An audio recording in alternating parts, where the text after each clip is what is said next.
सबसे पहले आपके सामने डॉलर इंडेक्स का चार्ट है।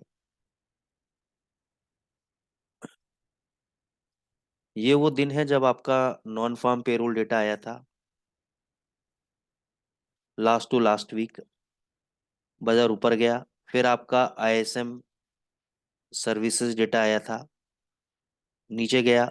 यहाँ पे हैमर बनाया, गैप को फिल किया, और अभी ये साइडवेज जोन में चल रहा है। ठीक है। तो टेक्निकल्स पे मैं बाद में आऊंगा, पहले मैं इसके फंडामेंटल्स के बारे में आपसे बातचीत कर लेता हूँ। फंडामेंटल्स क्या है? ये बात हम पिछले साल से बोलते आ रहे हैं, सरकार भी बोलती आ रही है कि हम 2024 के अंदर इंटरेस्ट रेट को रिड्यूस करेंगे। अब इंटरेस्ट रेट को रिड्यूस करने से क्या होगा? इसका डॉलर के ऊपर नेगेटिव इम्पैक्ट पड़ेगा। डॉलर नीचे आएगा, डॉलर नीचे आ चुका है ऊपर से इसी बात को लेकर। अब इन्होंने बोला कि फर्स्ट जो इंटरेस्ट रेट है हम मार्च में रिड्यूस करेंगे। कितना? 0.25 बेसिस पॉइंट।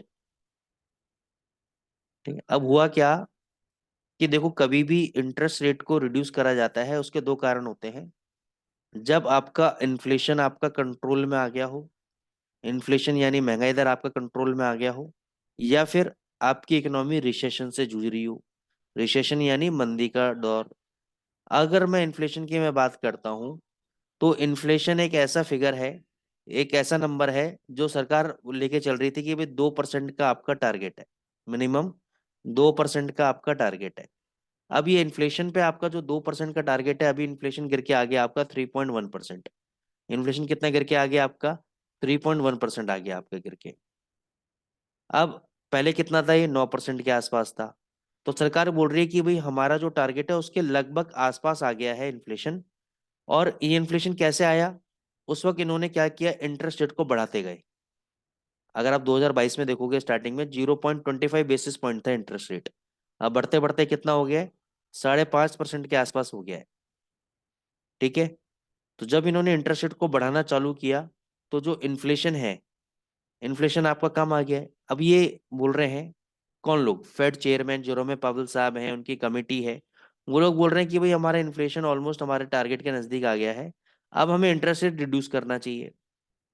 अब मैं ये मानता हूँ कि अभी नजदीक आया है, टारगेट तो नहीं हुआ पूरा। रिड्यूस करना चाहिए, चलो मैंने मान लिया रिड्यूस करना चाहिए इंटरेस्ट रेट को। अब क्वेश्चन ये आता है कि इंटरेस्ट रेट को तब रिड्यूस किया जाता है जब रिसेशन यानी मंदी का दौर आ जाता है आपका। अगर मैं मंदी के दौर की मैं बात करूं, तो मंदी के दौर के अंदर अगर आप देखोगे कि मंदी का दौर, आप कैसे आइडेंटिफाई करोगे कि अभी मंदी चल रही है? एम्प्लॉयमेंट नंबर से। मेजर फैक्टर अगर मैं देखा जाए, मैं ज्यादा टेक्निकल में नहीं जा रहा हूँ, ज्यादा फंडामेंटल डेप्थ में नहीं जा रहा हूँ। मैं बिल्कुल ऊपर ऊपर के लेयर की मैं बात कर रहा हूँ अभी, क्योंकि ये फ्री वेबिनार है। मेरे को नहीं पता कि आप लोगों में से कितने लोग इन सब चीजों को समझ पा रहे हैं, नहीं समझ पा रहे। लेकिन सुनिए, आप इन सब चीजों को कितनों को कितनी नॉलेज है, तो मैं एक लेमन तरीके से आपको बताने की कोशिश कर रहा हूँ। जब किसी भी देश का एम्प्लॉयमेंट अच्छा होता है, रोजगार लेवल अच्छे होते हैं, तो वहां पे अच्छा खासा आपका बिजनेस चलता है और आपका इन्फ्लेशन भी बढ़ने के चांसेस होते हैं। लेकिन अगर मान के चलो किसी भी देश का रोजगार नहीं है, उसका एम्प्लॉयमेंट लेवल कम है, तो वहां पे क्या होता है? कैश फ्लो की प्रॉब्लम आ जाती है, लिक्विडिटी की प्रॉब्लम आ जाती है आपकी, जिसकी वजह से बाजार आपका इंटरेस्ट रेट को सरकार क्या करती है, फिर नीचे के लेवल पे रखती है। ये आपको जो कैपिटल है सस्ते रेट्स पे मुहैया कराने की कोशिश करती है, जितने भी कॉर्पोरेट्स हैं, कि तुम भाई, हम पहले 6% पे लोन दे रहे थे, अब हम 2% पे दे रहे हैं, या 4% पे दे रहे हैं। ठीक है ना? तो आदमी क्या सोचेगा? मेरे को 1,000 करोड़ रुपए चाहिए। भाई मेरे को 1 लाख 2 लाख पे फर्क नहीं पड़ेगा, 1,000 करोड़ रुपए चाहिए। तो पहले मेरे को 2% एक्स्ट्रा देना पड़ रहा था, अब 2% कम देना पड़ रहा है, तो 2% क्या हो गया? मेरी इनकम हो गई मेरी ये।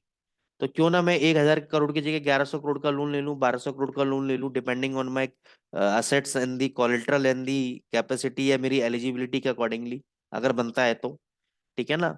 तो आदमी क्या करेगा? कैपिटल लेके इकोनॉमी के अंदर डालेगा और इकोनॉमी को रिवाइवल मिलेगा, इकोनॉमी के अंदर पैसे का जो प्रॉब्लम है वो खत्म होगा, कैश फ्लो बढ़ेगा। समझ रहे हैं बात को? तो सरकार अगर रिसेशन है तो इंटरेस्ट रेट को रिड्यूस रखती है, नीचे के लेवल पे रखती है। लेकिन अगर मैं नॉन फार्म पेरोल डेटा देखूं, उससे पहले मैं एडीपी डेटा देखता हूँ, या एम्प्लॉयमेंट के नंबर्स देखता हूँ, तो सारे तो बहुत बढ़िया नंबर्स आ रहे हैं। तो इसका मतलब अमेरिकन इकोनॉमी में मेरे को तो अभी रिसेशन का खतरा नजर नहीं आ रहा है, आप लोगों को आ रहा है तो आप बताओ अपनी बात। मेरे को तो नजर नहीं आ रहा है रिसेशन का खतरा। तो जब रिसेशन का खतरा नहीं आ रहा है तो अब इनके दिमाग में क्या बात हो रही है, इनके दिमाग में ये बात हो रही है कि 1 मिनट के लिए आप लोग थोड़ा सा होल्ड कीजिएगा।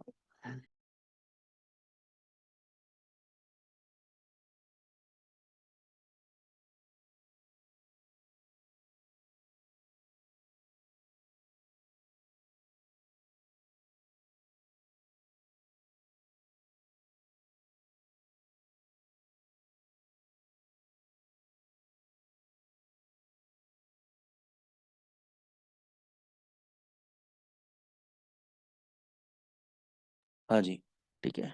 तो अब यहाँ पे क्या है कि ये अब मार्च में क्या था, मार्च में ये जो 25 बेसिस पॉइंट रिड्यूस की प्रोबेबिलिटी आ रही थी, ये पहले 80% थी।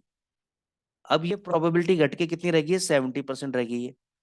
तो यानी जो आपके चेयरपर्सन है जेरोमे पवल साहब, ये उनकी टीम है, वो ये सोच रही है कि यार क्या मार्च सही समय है इंटरेस्ट रेट रिड्यूस करने का, क्योंकि डेटा तो सारे अच्छे आ रहे हैं। अच्छा आप सुनो, सीपीआई डेटा भी आपका पॉजिटिव आया, सीपीआई डेटा भी आपका पॉजिटिव आया, ठीक है ना। अब सीपीआई डेटा पॉजिटिव आने के बाद ये और कंफर्म हो गया कि सीपीआई किसका बेंचमार्क है, सीपीआई आपका इन्फ्लेशन का बेंचमार्क है। सीपीआई आपका इन्फ्लेशन का बेंचमार्क है। इन्फ्लेशन यानी अगर महंगाई दर थोड़ी सी बढ़ी है तो सरकार इंटरेस्ट रेट क्यों रिड्यूस करेगी।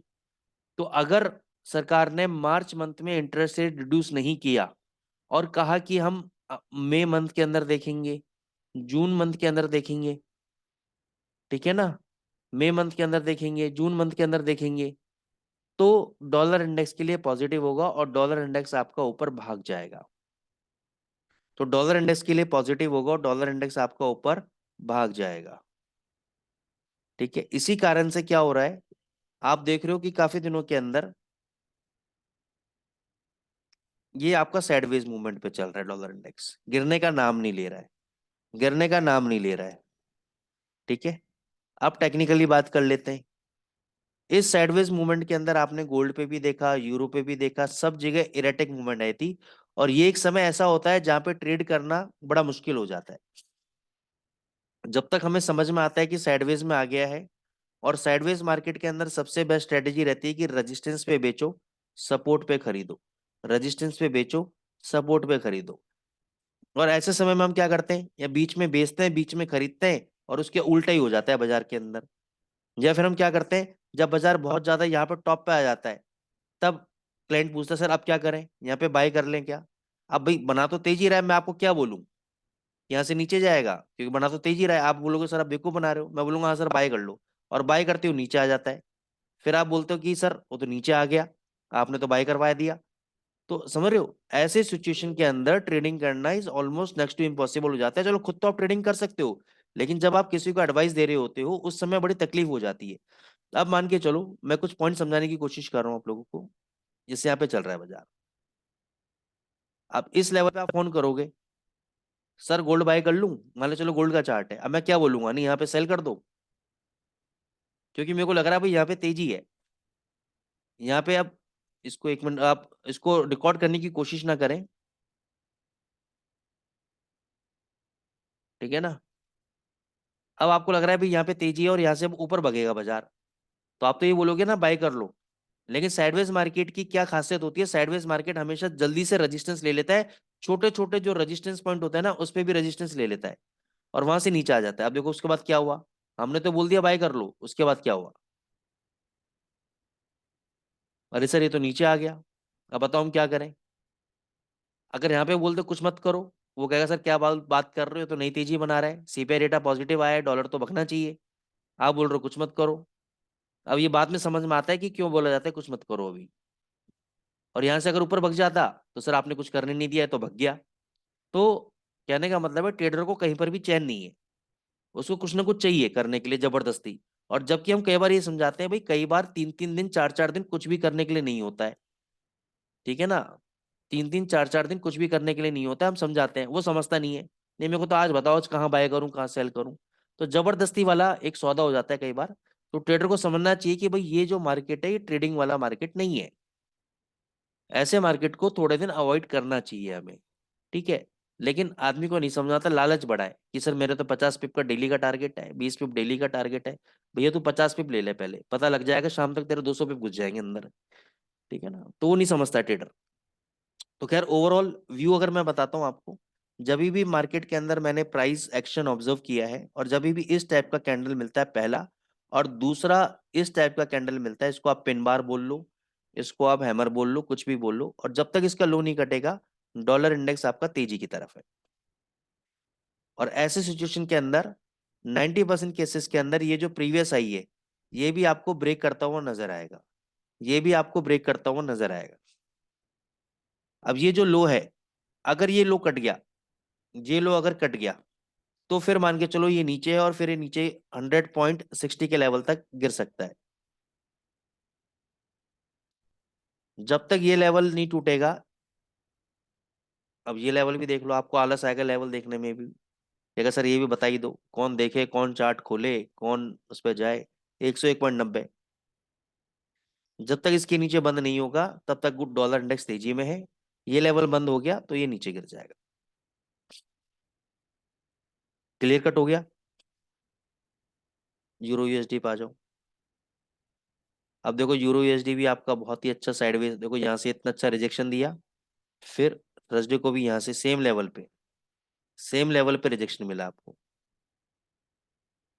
ठीक है, इसका भी जब तक ये 900 के नीचे बंद नहीं होता, 900 के नीचे क्लोजिंग नहीं देता, तब तक तो उम्मीद है ऊपर। लेकिन इमीडिएट बेसिस पे रेजिस्टेंस कितना है, 1.100 का रेजिस्टेंस है। इस लेवल के ऊपर कैंडल बंद होना चाहिए, इसके ऊपर कैंडल बंद हो गया, फिर एक 1100 तक आपका जा सकता है। अगर ये 900 के नीचे बंद हो जाता है यहाँ पर, तो नीचे ये 817 और 837 तक मिनिमम, या 800 तक नीचे गिर सकता है। तो सीधा रखो 800 तक नीचे गिरेगा बस ये। ठीक है, अगर 900 के नीचे बंद हो जाता है तो। नहीं तो यहाँ से ऊपर अगर अभी चाहो तो आप अभी बाय कर लो। स्टॉप लॉस 900 का है, लेकिन इंट्राडे में नहीं है, क्लोजिंग बेसिस पे है। क्लोजिंग बेसिस का मतलब क्या हुआ, क्लोजिंग बेसिस का मतलब हो गया ये जो स्पाइक मारा है, ये जो स्पाइक मारा है, ये देखो यहाँ पे भी 900 के लेवल को तोड़ा था, तोड़ा, लेकिन क्लोजिंग कहाँ दिया, क्लोजिंग आपका ऊपर दिया, इसलिए मैं क्लोजिंग बोलता हूँ। जिन लोगों ने स्टॉप लॉस लगा के बैठ गए होंगे उनका एसएल खाया, खाने के बाद ऊपर चला गया, इसलिए मैं बोलता हूँ कि क्लोजिंग बेसिस पे लगाओ एसएल। जीबीपी यूएसडी में मैं तेज हूँ, मैं आपको जब से पिछली बार से बोलता आ रहा हूँ कि जब तक ये 2500 का लेवल ब्रेक नहीं होगा तब तक ये तेजी में है। ऊपर 3000 तक जा सकता है आपका जीबीपी यूएसडी,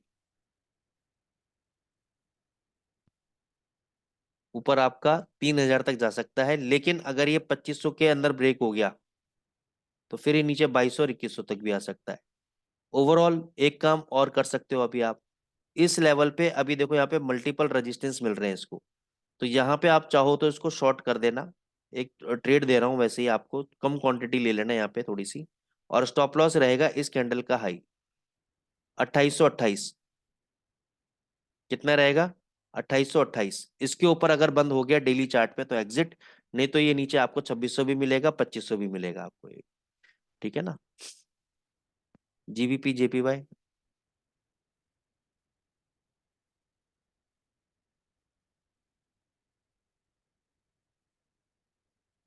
देखो बहुत बढ़िया लेवल से ब्रेकआउट दिया। पहला रेजिस्टेंस यहाँ पे मिला, दूसरा रेजिस्टेंस यहाँ पे मिला, तीसरा रेजिस्टेंस सेम लेवल पे मिला, यहाँ पे बनाया फ्लैग पैटर्न, फ्लैग पैटर्न से ब्रेकआउट दिया और बहुत बढ़िया लेवल पे अपने, ये ओवरऑल तेजी में है। 186 का ये वाला जो रेजिस्टेंस है इसको यहाँ पे आपको देखने को मिल रहा है, ये लेवल अगर दोबारा टूटता है तो ये 188 के लेवल तक जाएगा। कहाँ तक जाएगा, 188 के लेवल तक जाएगा। तो मेरी रिकमेंडेशन ये है इसके अंदर, अगर ये आपको अभी 184.78 बंद हुआ है, अगर आपको ये 183.80 के आसपास मिल जाता है तो यहाँ पे आप बाय कर लेना इसको। स्टॉप लॉस आपका 182.70 का आपका एसएल रहेगा, और टारगेट आपके ऊपर तक के रहेंगे 188 तक के। तो बहुत छोटा स्टॉप लॉस दिया है मैंने आपको, टारगेट मैंने 200 300 400 पिप का दिया है, तो अगर ये मिल जाता है तो आप इसको उठा लीजिएगा। ठीक है। एयूडी यूएसडी,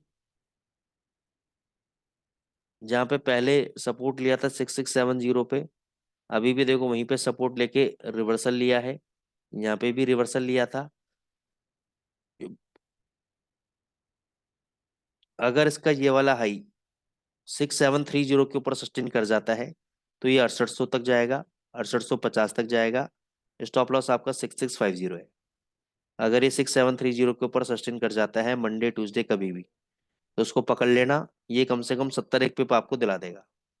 ठीक है, अदरवाइज नहीं तो ये 6600 तक एक बार आएगा, तो यहाँ पे, या 6550, जहां भी आप समझ में आता है यहाँ पे आप बाई करो। 6500 का आपका फाइनल स्टॉप लॉस है। 6500 कटा तो एग्जिट, नहीं तो यहाँ से आपको 100-150 पिप का बाउंस बैक देगा, और बहुत ही जबरदस्त आपको प्रॉफिट देखने को मिलेगा इसके अंदर। ठीक है, अब हम आ जाते हैं गोल्ड के ऊपर।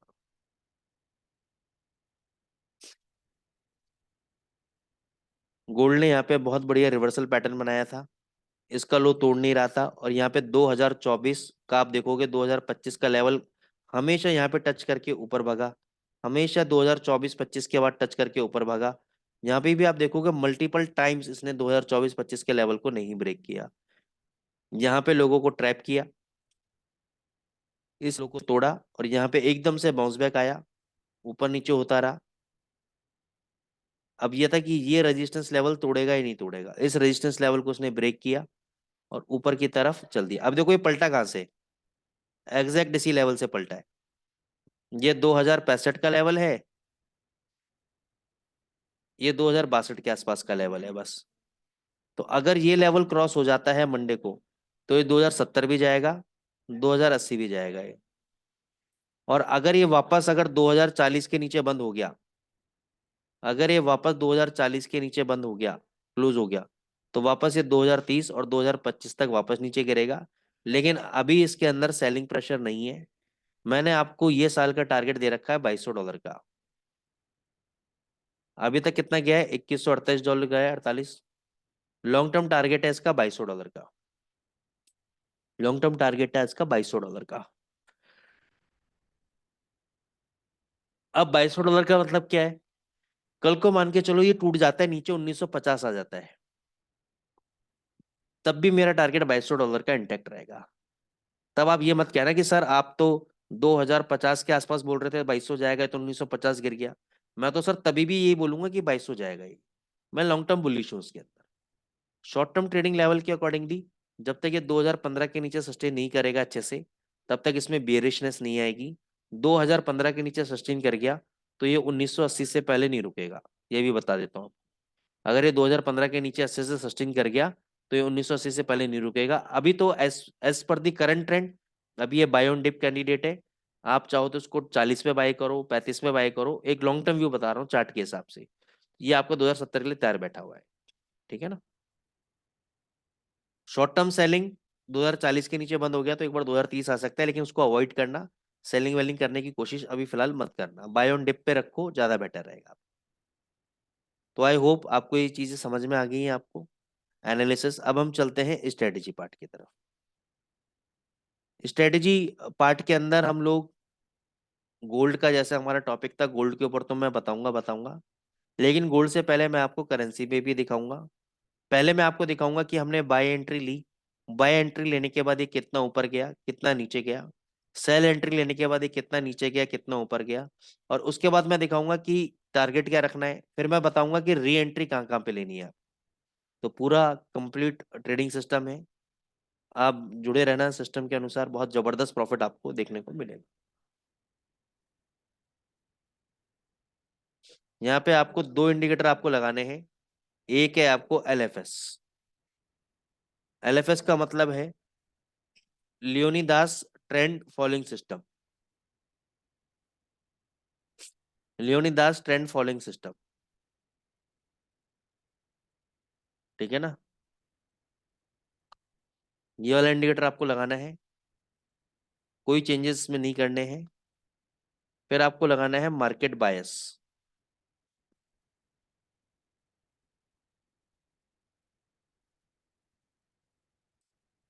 कौन सा वाला, मार्केट बायस सर्वर वाला, ये वाला प्रोफेसर एक्स। ये वाला इंडिकेटर आपको लगाना है। इस पे आप क्लिक करेंगे, इसकी सेटिंग में जाएंगे, सेटिंग में आपको 500, 100, 50 ये लिखना है आपको।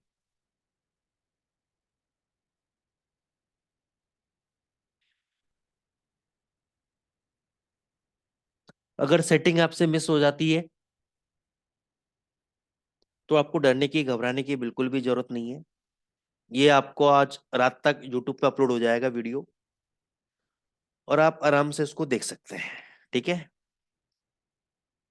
एनेक्सा के, आप एनेक्सा प्राइम के यूट्यूब चैनल पे जाएंगे और आपको पता लगेगा कि जो मैं स्ट्रेटेजीज बता रहा हूँ, अगर मैं आपको फ्री वेबिनार में स्ट्रेटेजीज बता रहा हूँ, तो जब आप हमारा एडवांस कोर्स करेंगे तो उसके अंदर मैं कितनी प्रीमियम स्ट्रेटेजीज आपको बताऊं।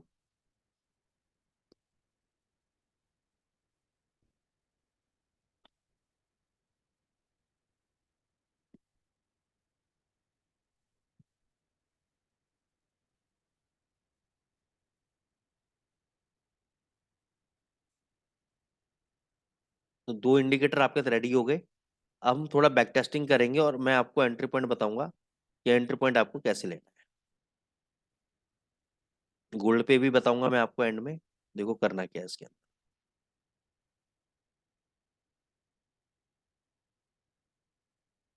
ये आपका ट्रेंड फॉलोइंग ट्रेडिंग सिस्टम है, ये वाला, जिसमें आपको ब्लू कलर मिल रहा है ना, ये वाला। इसके अंदर आपको दो लाइनें देखने को मिल रही हैं, एक ये वाली लाइन देखने को मिल रही है और एक ये वाली लाइन देखने को मिल रही है। ठीक है। एक मिनट होल्ड करना।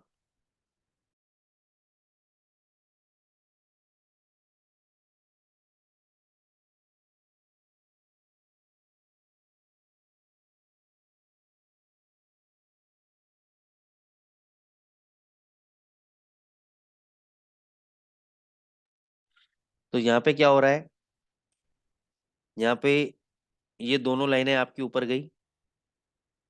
ये जो बैंड है, इस बैंड के ऊपर मेरे को क्या चाहिए, दोनों लाइनें ऊपर चाहिए। तो इससे क्या होगा, दोनों लाइनें ऊपर होने से मेरे को ये पता लगेगा कि ट्रेंड जो है ऊपर का है। दूसरा मेरे को क्या चाहिए, मेरे को यहाँ पे ग्रीन कलर के लाइन चाहिए। जैसे ही मेरे को यहाँ पे ग्रीन कलर का लाइन मिला, तो उस ग्रीन कैंडल पे मैंने बाय कर लिया। जैसे 700 इसका हाई है, 1.0700 इसका हाई है, यहाँ पे मैंने बाय कर लिया। कितना के ऊपर, 886। अब ये हमेशा नहीं होता है, आप सोचो कि हर बाय एंट्री के ऊपर इतना बड़ा मूवमेंट देगा। जब मार्केट के अंदर ही मूवमेंट ही नहीं है तो ये कहाँ से दे देगा, हर बार थोड़ी ना इतना बड़ा मूवमेंट मिलेगा आपको। ये तो यदा कदा मिलता है।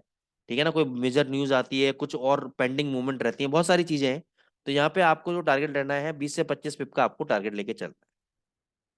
15 मिनट का चार्ट है, 20 से 25 पिप का आपको टारगेट लेके चलना है। री एंट्री कैसे करोगे वो भी बताऊंगा, अभी तो केवल मैं आपको ये दिखा रहा हूँ कि भाई एंट्री लेने के बाद कितना हाई लो लगाया।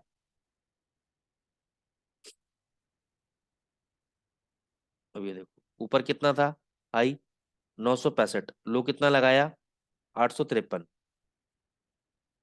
ये देखो ऊपर आ जाएगा।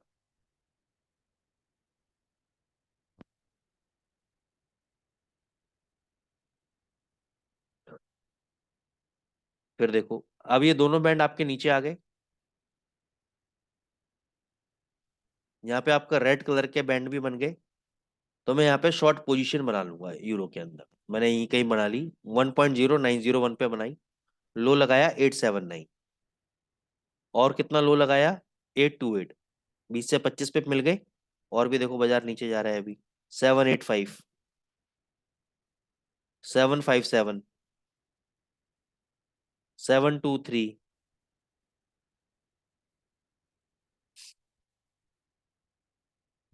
अब यहाँ पे समझना, यहाँ पे दोनों बैंड ऊपर आ गए, पहला बैंड, दूसरा, और यहाँ पे क्या बनने लग गया आपका, ग्रीन।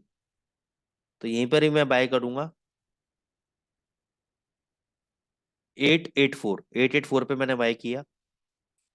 उसी दिन आई कितना लगा, 1.1009। 100 पिप से ज्यादा का मूवमेंट मिला अगले दिन। तो मेरा तो 20 से 25 पिप का टारगेट था, मिल गया।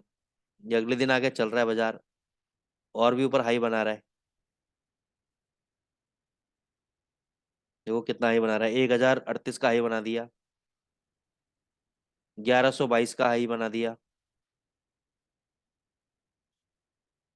फिर देखो दोनों बैंड आपके नीचे आ गए। यहाँ पे आपके रेड कलर का मार्किंग आ गई। तो यहाँ पे हमने शॉर्ट कर दिया, इस कैंडल पे मान के चलो मैंने शॉर्ट कर दिया 1.0997। ये देखो नीचे आ गया 892, सीधी मूवमेंट 910। फिर यहाँ पे देखो दोनों बैंड्स आपके ऊपर आ गए, यहाँ पे बाय लिया आपने, यहाँ पे बाय लिया आपने 1.0972। हाई कितना लगाया यहाँ पे 999। अभी तक ये बाय में चल रहा है आपका। अभी रिसेंट में क्या चल रहा है, बाय में चल रहा है आपका। अब आप देखो इतनी बड़ी वॉलेटिलिटी होगी, ऊपर से इतना नीचे आया, फिर ऊपर गया, फिर नीचे आया, फिर ऊपर गया, लेकिन अभी तक हमारा सिस्टम क्या है, बाय में है। ठीक है, इसी को अब मैं चाहूँ गोल्ड में दिखाता हूँ पहले आपको मैं।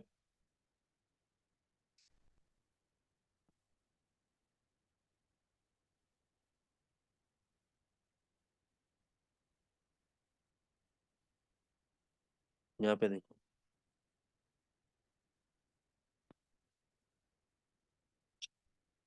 दोनों बैंड आपके नीचे आ गए, यहाँ पे आपके रेड कलर का एरिया आ गया, यहाँ पे हमने शॉर्ट कर दिया 1979। 1979 पे शॉर्ट कर दिया, लो लगाया 1956, सीधी मूवमेंट। कितना लो लगाया 1946, और कितना लो लगाया 1933। फिर ये देखो दोनों बैंड आपके ऊपर आ गए, यहाँ पे आपने बाय किया, ये बाय आपने यहाँ पे किया 1967। हाई कितना लगाया 1975, और कितना हाई लगा दिया 1992। अब एक चीज मैं यहाँ पे बताना चाहूंगा आपको,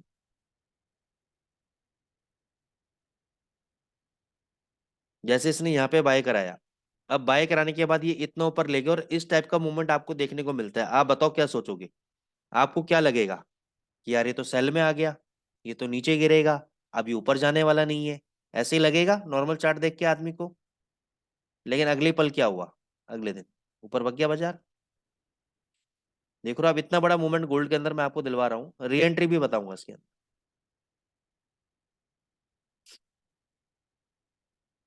सीधी मूवमेंट, अब मूवमेंट देखो, बस एंजॉय करो मूवमेंट को। 2017 का हाई लगा दिया।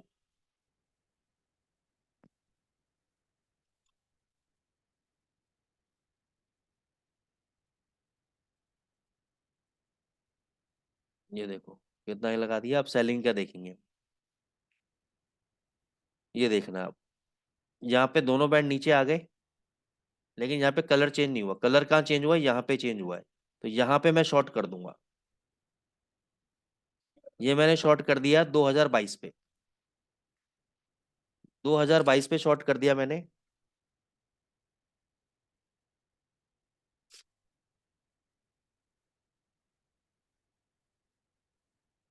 2022 पे शॉर्ट कर दिया, और यहाँ पे आपका ये देखो नीचे कहाँ तक आए, 2009 कहाँ तक आया लो, यहीं पे देखो 2009 का लो लगा दिया इसने। और भी देखो, अब यहाँ समझना, इस एरिया में यहाँ पे देखो ग्रीन कलर आ रहा है, लेकिन कोई भी बैंड आपका ऊपर की तरफ नहीं जा रहा है, वापस नीचे आ गया बाजार गोल्ड के अंदर, सीधी मूवमेंट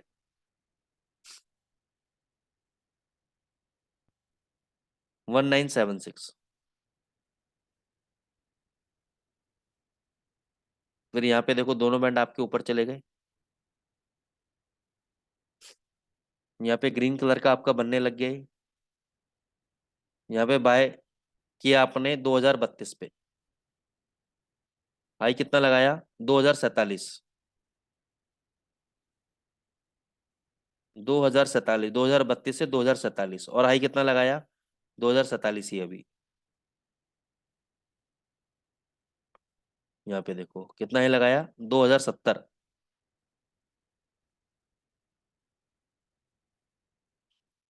कितना हाई लगाया 2087। ठीक है।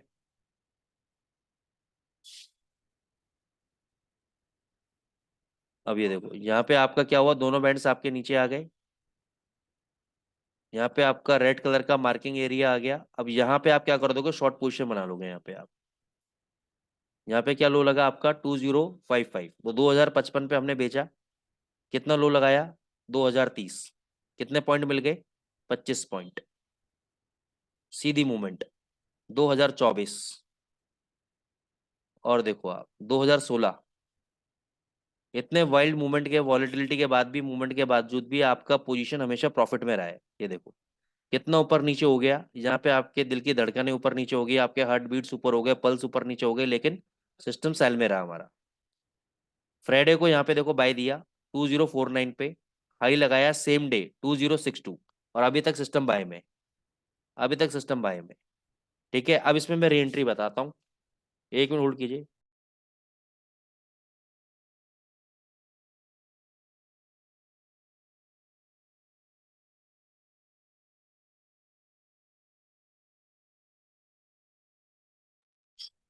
तो अब आपको री एंट्री सिस्टम में आपको समझाता हूँ कि भाई री एंट्री सिस्टम आपको कैसे कैसे करना है।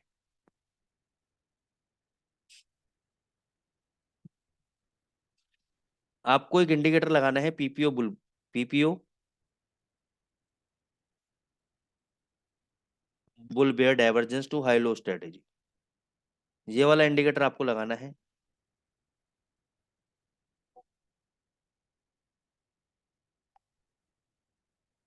ये वाला इंडिकेटर लगाने के बाद आपको उसकी कुछ सेटिंग में जाना है।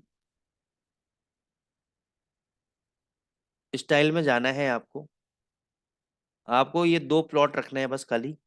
ये अनटिक कर देना है, इसको अनटिक मतलब ये चेक बॉक्सेस नहीं लगाने हैं आपको, उसको हटा देना है यहाँ पे। ये यहाँ पे ट्रेड ऑन चार्ट तक आपको हटा देना है, क्वांटिटी हटा देना है, तो ये यूट्यूब पे अपलोड हो जाएगा, तो इसको रुक रुक के आराम से देख लेना आप। अब इसमें एक लाइन है, मैं आपको थोड़ा सा पीछे ले चलता हूँ, ब्लैक फ्लैश थोड़ा सा रिवाइज कर लेते हैं हम लोग इसके अंदर। यहाँ से बता देता हूँ। अब यहाँ से क्या होगा, मान के चलो आपने यहाँ पे बाय किया और यहाँ पे आपने 5-7 पॉइंट पे प्रॉफिट बुक कर लिया। यहाँ पे आपने 5-7 पॉइंट प्रॉफिट बुक कर लिया।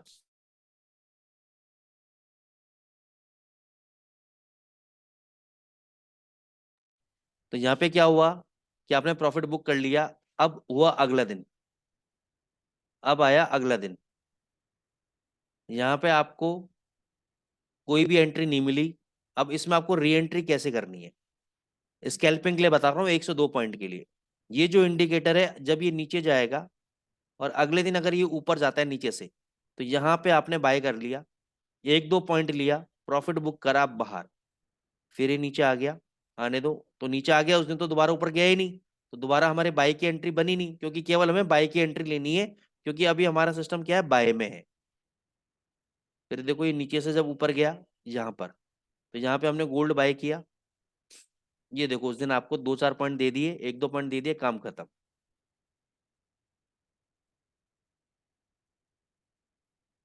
ये नीचे आया, ये ऊपर गया, यहाँ पे बाय किया, प्रॉफिट बुक, बस ऐसे आपको री एंट्री लेनी है। तो बाय का ट्रेड हो गया, मैं सेल का भी दिखा देता हूँ मैं आपको। ये देखो, ये सेल ट्रेड चालू हो गया, यहाँ पे आपने शॉर्ट किया, प्रॉफिट को बुक कर लिया आपने। अब ये क्या होगा, ये ऊपर गया, ऊपर चला गया, जैसे ही नीचे आएगा तो यहाँ पे हम शॉर्ट कर देंगे। यहाँ से 1-2 पॉइंट मिला, ठीक है, नहीं तो आपकी पोजीशन शॉर्ट में बनी रहनी चाहिए। अगले दिन देखो नीचे मारा, प्रॉफिट मिल गया। आपको डरना नहीं है, थोड़ा सा होल्ड करना है बस आपको पोजीशन को। ये ऊपर जाके वापस नीचे मारा इसने, यहाँ पे, यहाँ पे हमने शॉर्ट कर दिया, सीधी मूवमेंट, बस ये आपके री एंट्री पॉइंट है। करेंसी के लिए भी सेम है, ये मैंने गोल्ड पे आपको बता दिया है। अब देखो जैसे यहाँ पे बाय हो गया, यहाँ पे मैंने बाय किया था 2049 पे, और मैंने 2055 पे मैं निकल भी गया, हालांकि आया था 2062 का, मैं 5-7 पॉइंट लेके निकल गया। अब ये आ गया नीचे यहाँ पे, अब जब मंडे को ये वापस ऊपर जाएगा जीरो लाइन के ऊपर, तो यहाँ पे मैं दोबारा री एंट्री करूंगा और 2 पॉइंट पे निकल जाऊंगा मैं प्रॉफिट लेके। तो बस दिन में 1 या 2 बार ऐसा कर लिया, बहुत है, सफिशियंट है। ये तो गोल्ड है, करेंसी में कर लो ऐसा, 4-5 करेंसी पेयर पकड़ लो, तो 5 करेंसी पेयर में भी अगर आपने 20-20 पिप पकड़ लिए पर डे, तो 100 पिप होते हैं आपके पर डे, 2000 पिप होते हैं आपके महीने के। तो ऐसी स्ट्रेटजीज तो हम सारी बहुत सारे अपने बच्चों को बताते हैं एडवांस क्लासेस के अंदर, और वो अच्छा पैसा बना भी रहे हैं। तो अगर आप इंटरेस्टेड हैं तो एडवांस क्लासेस को जरूर ज्वाइन करें, forexwithankitgoel.com पर जाएं और बातचीत करें। कोर्स की डिटेल वहाँ पे आपको सारी मिल जाएगी। और वेबिनार में आने के लिए आपका बहुत बहुत शुक्रिया, धन्यवाद। इस स्क्रीन की रिकॉर्डिंग आपको यूट्यूब चैनल पे शाम को मिल जाएगी। Thank you so much.